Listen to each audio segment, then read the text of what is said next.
पुराने जमाने की बात है, जब लोग डर को कहानी नहीं सच्चाई मानते थे। उन्हीं दिनों एक नाम था जिसे कोई जोर से नहीं बोलता था, हस्तर। कहा जाता था कि हस्तर कोई भूत नहीं बल्कि लालच से पैदा हुई एक शक्ति है। जिस जगह इंसान का मन सोने और दौलत पर अटक जाए, वहां हस्तर की सांस सुनाई देने लगती है। शहर से दूर घने जंगल के बीच एक पुरानी हवेली थी।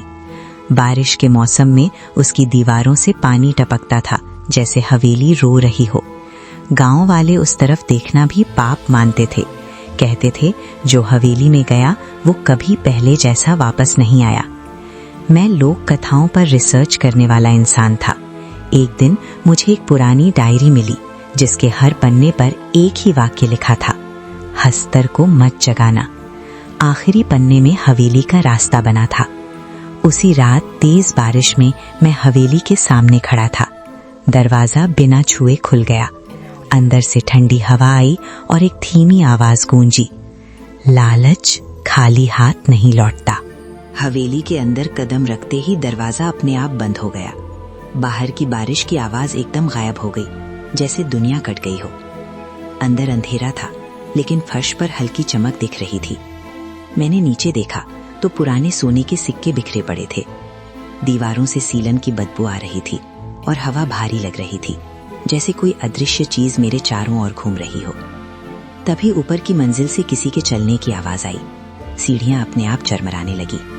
मैंने टॉर्च चलाई तो एक पुरानी तस्वीर दिखी। एक औरत जिसकी आंखें खाली थीं और गोद में एक अजीब सा काला बच्चा था। उसके नीचे लिखा था, लालच ने इसे जन्म दिया। मेरी सांसें तेज हो गईं। मैं बाहर निकलना चाहता था, लेकिन पीछे देखा तो दरवाजा गायब था। हवेली के कमरे धीरे धीरे बदल रहे थे। दीवारें पास आती लग रही थीं। हर कोने में सोना चमक रहा था, जैसे मुझे बुला रहा हो। तभी मेरे कान में फुसफुसाहट आई, और चाहिए।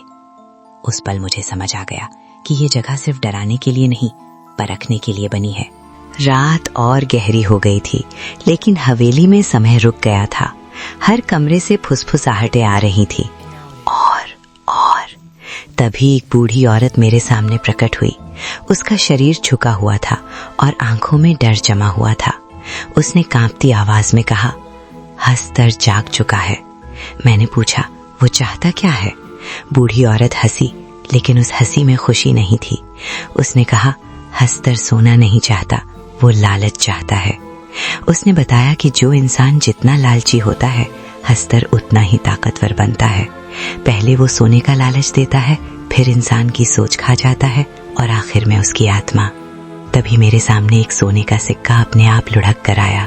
मेरी हथेली खुल गई, जैसे शरीर मेरे बस में ना हो। दिल तेज धड़क रहा था। सिक्के की ठंडक उंगलियों में उतर रही थी। बूढ़ी औरत चिल्लाई, मत उठाना। लेकिन हवेली की दीवारें अब सांस ले रही थीं। हर आवाज मुझे उसी सिक्के की तरफ खींच रही थी और कहीं गहराई में हस्तर मुस्कुरा रहा था। हवेली के अंदर अचानक ठंड बढ़ गई।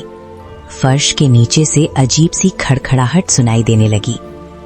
मैं कुछ समझ पाता उससे पहले जमीन फटने लगी।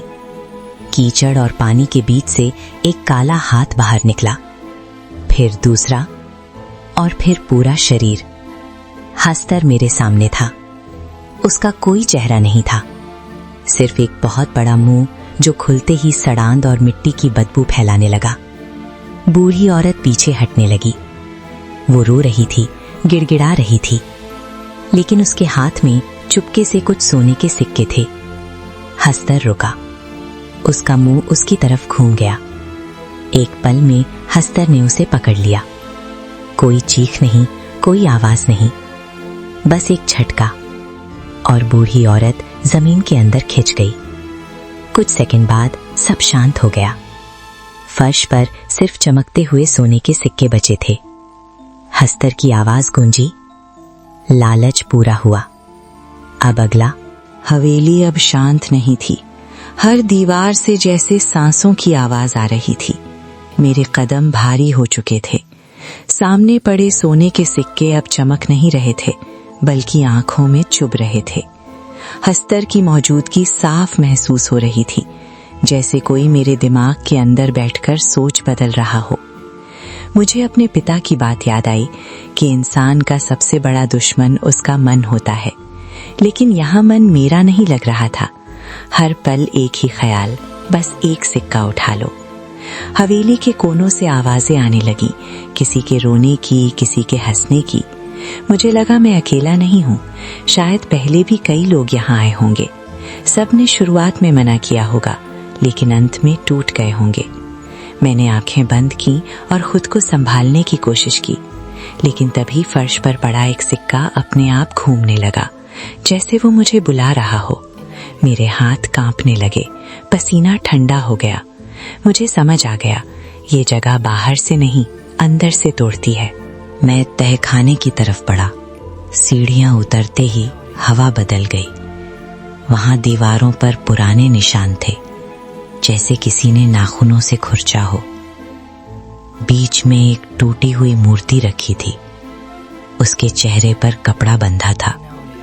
पास ही जले हुए दीपक पड़े थे। मुझे एहसास हुआ कि ये जगह पूजा की नहीं, कैद की जगह थी। हस्तर को यहाँ बांध कर रखा गया था। एक पुराना लेख दीवार पर लिखा था, जब तक लालच जिंदा है, हस्तर जिंदा है। गांव वालों ने उसे भूखा रखने का तरीका खोज लिया था, लेकिन समय के साथ इंसान बदल गया। लालच लौट आया, उसी के साथ हस्तर भी। मैं दीवार से टिक गया। मेरे दिमाग में एक ही बात घूम रही थी, अगर मैं यहाँ से जिंदा निकला तो क्या मैं वही इंसान रहूंगा, या ये जगह मेरे अंदर भी कुछ छोड़ देगी।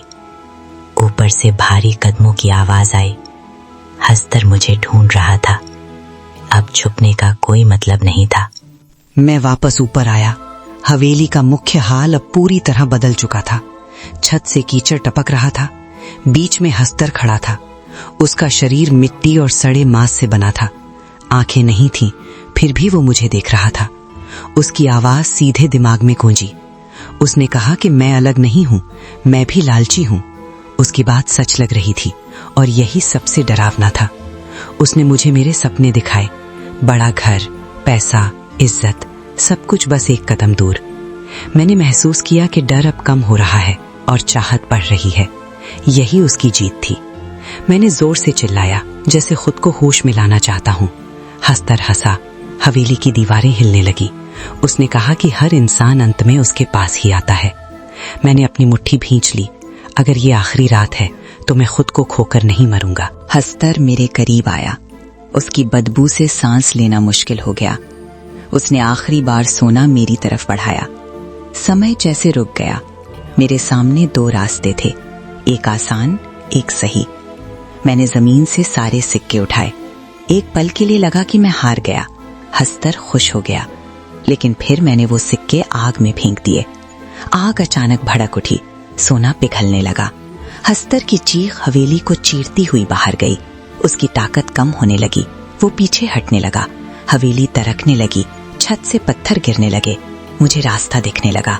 पहली बार लगा कि ये जगह टूट रही है, मैं नहीं। आग फैल चुकी थी। हवेली अब रो रही थी। हस्तर जमीन में धंसता जा रहा था। उसकी आवाज कमजोर हो गई थी। उसने कहा कि वो वापस आएगा, क्योंकि इंसान कभी नहीं सुधरता। मैंने आखिरी बार पीछे देखा। सब कुछ ठहर रहा था। मैं दौड़ता हुआ बाहर निकला। तेज रोशनी आंखों में चुभी। हवेली मेरे पीछे मिट्टी में बदल चुकी थी, जैसे कभी थी ही नहीं। लेकिन मेरे कानों में उसकी आवाज अब भी गूंज रही थी। ये जीत पूरी नहीं थी, बस एक रोक थी। आज उस घटना को सालों हो गए। मैं शहर में रहता हूँ, लेकिन जब भी किसी तिजोरी की आवाज सुनता हूँ या किसी इंसान की आंखों में जरूरत से ज्यादा चाह देखता हूँ, मुझे हस्तर याद आता है। वो किसी हवेली में नहीं, इंसान के अंदर रहता है, सोया हुआ, इंतजार करता हुआ। और जिस दिन लालच हद पार करता है, उसी दिन हस्तर जागता है।